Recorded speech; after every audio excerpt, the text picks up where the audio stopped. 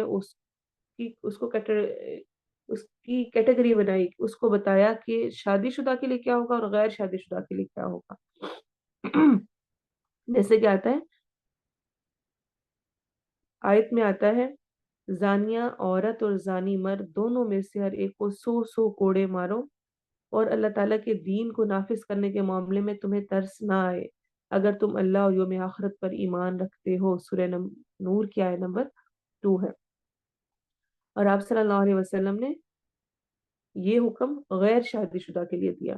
شادی شدہ مرد اور عورت کو آپ نے سنسار کرنے کا حکم دیا، یعنی پتھر مار کے جس طرح رجم کرنا ہوتا ہے وہ کرنے کا حکم دیا گیا۔ جیسے کہ عبداللہ بن عباس کہتے ہیں کہ معاذ بن مالک رضی اللہ عنہ نبی صلی اللہ علیہ وسلم کی خدمت میں حاضر ہوئے اور 2 مرتبہ زنا کا اعتراف کیا۔ آپ نے انہیں واپس لوٹا دے کہ چلے جاؤ، ایسے تمہیں شک لگ رہا ہوگا۔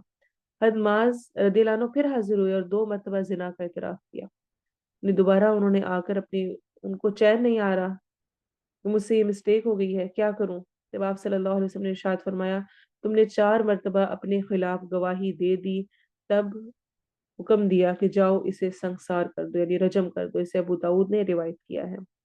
قرآن مجید نے تمام مردار حرام قرار دیے ہیں، جبکہ رسول صلی اللہ علیہ وسلم نے مری ہوئی مچھلی حلال قرار دی ہے۔ جیسے کہ سورۃ المائدہ میں آتا ہے حرمت علیکم المیتۃ والدم ولحم الخنزیر وما اہل لغیر اللہ بہ، حرام کیا گیا ہے تم پر مردار جنرل کہا گیا ہے، خون، خنزیر کا گوشت اور ہر وہ جانور جس پر ذبح کرتے وقت اللہ کے علاوہ کسی اور کا نام لیا جائے۔ سورہ مائدہ آیت نمبر 3 ہے۔ اور حدیث ہمیں کیا بتاتی ہے کہ جابر رضی اللہ عنہ سے روایت ہے کہ نبی صلی اللہ علیہ وسلم سے سمندر کے بارے میں سوال کیا گیا تو آپ نے فرمایا سمندر کا پانی پاک ہے اور اس کا مردار یعنی مچھلی حلال ہے۔ اسے ابن خزیمہ نے روایت کیا ہے۔ ایسے ہی قرآن مجید نے مردوں اور عورتوں کے لیے ہر طرح کی زینت کو جائز اور حلال قرار دیا ہے، جبکہ رسول صلی اللہ علیہ وسلم نے مردوں کے لیے سونا اور ریشم پہننا حرام قرار دیا ہے۔ جیسے کہ آپ صلی اللہ علیہ وسلم نے حکم دیا میری امت کی عورتوں کے لیے سونا اور ریشم حلال کیا گیا ہے اور مردوں کے لیے حرام کیا گیا ہے۔ نسائی کی صحیح روایت ہے۔ اور اگر ہم قرآن میں دیکھیں تو اس میں جنرل لکھا ہوا ہے، سورہ اعراف آیت نمبر 32 میں قُلْ مَنْ حَرَّمَ زِینَةَ اللَّهِ الَّتِي أَخْرَجَ لِعِبَادِهِ وَالطَّیِّبَاتِ مِنَ الرِّزْقِ، اے محمد صلی اللہ علیہ وسلم ان سے کہو کس نے رزق کی پاکیزہ چیزوں کو اور اللہ کی اس زینت کو حرام قرار دیا ہے جسے اللہ نے اپنے بندوں کے لیے نکالا ہے، یعنی اللہ نے خود ہی دی ہے۔ لیکن اس میں ریسٹرکشن ہمیں حدیث کے ذریعے پتہ چلتی ہے کہ مردوں کے لیے ریشم اور سونا پہننا حرام ہے۔ اسی طرح سے لاسٹ پوائنٹ ہے، قرآن مجید نے وضو کا طریقہ منہ اور ہاتھ کوہنیوں تک دھونا اور پھر سر کا مسح اور پاؤں کا دھونا بتایا ہے، جبکہ آپ صلی اللہ علیہ وسلم نے پورا وضو کا طریقہ ہمیں سکھایا ہے۔ سورہ مائدہ کی آیت نمبر 6 میں ہمیں یہ ملتا ہے اے لوگوں جو ایمان لائے ہو جب نماز کے لیے اٹھو تو اپنے ہاتھ کوہنیوں تک دھو لو، سروں پر مسح کر لو اور پاؤں کو ٹخنوں تک دھو لیا کرو۔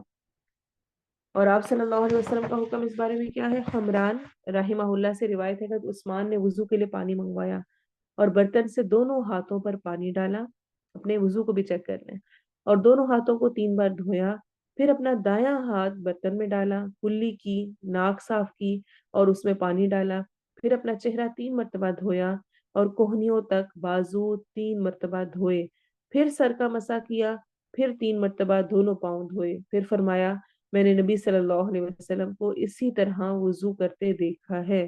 صحیح بخاری اور مسلم کی روایت ہے، متفقن علیہ۔ تو اس سے ہمیں کیا سمجھ آتا ہے کہ جو قرآن میں آیات بتائی گئی ہیں ان کی ایکسپلینیشن بھی، ان کو بھی جو تفصیلی اعتبار سے بیان کیا گیا ہے وہ حدیث میں بیان کیا گیا ہے۔ اس لیے حدیث کو جاننا سمجھنا انتہائی ضروری ہے۔ یہ تھا ہمارا آج کا اتباع سنت کا ٹاپک۔ انشاءاللہ اب ہم مد لازم کو دیکھیں گے۔ لاسٹ ٹائم تجوید میں ہم نے مد لازم کا انٹروڈکشن کیا تھا کہ مد لازم کی کلمی ہوتا ہے اور حرفی ہوتا ہے، اس طرح مخفف اور مثقل ہوتا ہے۔ آج ہم انشاءاللہ مد لازم کلمی مخفف اور مد لازم کلمی مثقل دونوں کو کریں گے۔ مد لازم کلمی مخفف، پہلے اس کو سمجھ لیں۔ مد لازم مین اس مد کا نام ہے۔ کلمی کا مطلب ہے ورڈ، یعنی ورڈ کے اندر ہے، جس سے میں نے آپ کو بتایا تھا قرآن کے ورڈز ہیں، اس کا مطلب ہے قرآن میں، قرآن کے ورڈز میں ہے۔ مخفف کا مطلب ہوتا ہے ہلکی ہونا، ہلکی ہے۔ کیسے ہلکی ہے؟ کیونکہ اس میں سکون آ رہا ہوتا ہے۔ کلمہ قرآنی میں کیا ڈیفینیشن ہے؟ کلمہ قرآنی میں حرف مد کے بعد سکون لازمی ہو۔ کلمہ قرآنی ہے، قرآن کا ورڈ ہے، اس میں حرف مد آ رہا ہے اور اس کے بعد سکون ہے، اور وہ سکون کون سا ہے؟ جو کہ لازمی ہے، جو کہ چاہے ہم وقف کریں، چاہے ہم ملا کے پڑھیں، چاہے ہم کسی بھی طرح پڑھے ہوں، وہ سکون لازمی طور پر پڑھا ہی جائے گا۔ اور اس کی پورے قرآن میں ایک یہی اگزامپل ہے، آن، آ میں الف مدہ ہو رہا ہے اور آگے لام کے اوپر سکون آ رہا ہے۔ آن، آل، یہ جو لمبا کرنا ہے یہ مد لازم کلمی مخفف ہے۔ آل آن، قرآن میں آپ کو مختلف مقامات پہ یہ ورڈ ملے گا، لیکن یہ ورڈ ایک ہی ہے جس پر مد لازم کلمی مخفف ہوتی ہے۔ ٹھیک ہے، مقدار اس کی طول ہے، یعنی 6 حرکات ہیں۔ مد لازم کی جتنی بھی ٹائپس ہیں ان سب کی مقدار طول ہی ہوتی ہے، یعنی سب سے زیادہ جس مد کو ہم لمبا کرتے ہیں وہ مد لازم ہی ہے۔ ٹھیک ہے، دوسری ہے مد لازم کلمی مستقل۔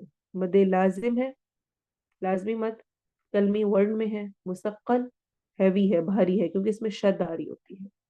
ہم جانتے ہیں نا سکون والے اور شد والے میں فرق کیا ہے؟ شد میں ہم ڈبل پڑھ رہے ہوتے ہیں، سختی سے ملا رہے ہوتے ہیں، تو اس سے مستقل ثقیل ہے، بھاری ہے۔ ٹھیک ہے، تو شد اور اس کو یاد رکھنا ہے آپ نے، اور سکون اور مخفف کو یاد رکھنا ہے۔ تو کلمہ قرآنی میں، قرآن ورڈز میں حرف مدہ کے بعد تشدید ہو، شد آ رہی ہو، اس کی مقدار بھی طول ہے، جیسے کہ دابتن،